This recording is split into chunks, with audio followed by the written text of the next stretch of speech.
Balitang Amyanan. Samantala, Mayor Benji Lim pabor sa pagpapatayo ng isang malaking mall sa Dagupan City. Alamin kay Sheila Finulya.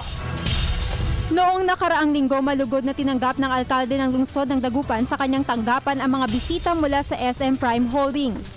Senyales na tila matutuloy na nga ang planong pagpapatayo ng malaking mall sa syudad. Sa panayam kay Mayor Benji Lim, kinumpirma nito ang kanyang pagsang-ayon. Sinabi ko naman na welcome sila na mag-invest dito sa Dagupan, provided that they will have to undergo the usual procedure of applying for business permit. Naumpisahan na rin naman ng bilhin ng mga loteng maapektuhan sa pagpapatayo ng supermall sa bahaging Barangay Tambak at Tabang. Bagay na kailangan pa ng approval mula sa ahensya tulad ng DNR dahil may ilang fish pan na maapektuhan sa posibleng pagtatabo ng lupa. Ibabase naman ng mga miyembro ng Sangguniang Panlungsod ang kanilang desisyon sa gagawing public consultation. Mainam na raw na malaman at mapag-aralan muna ang epekto nito sa mga negosyante sa lungsod. It could also help the consumers.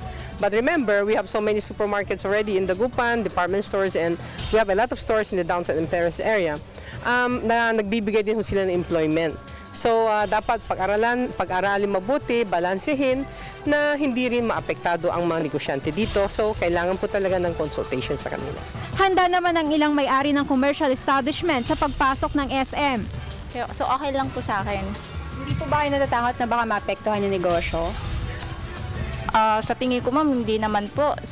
Kung tutusin yan, baka mas marami pang taong dadayo dito, di ba? Umaasa naman ang ilang Dagupeño na lilikha ito ng trabaho at dagdag kita sa kanilang hanap buhay.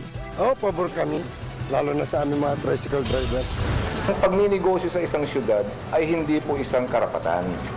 Ito ay isang pribilehiyo. So therefore, we have to be very transparent, number one. Number two, affected sectors should be consulted. And three, all the ordinances and laws pertaining to national and local ordinances should be complied with.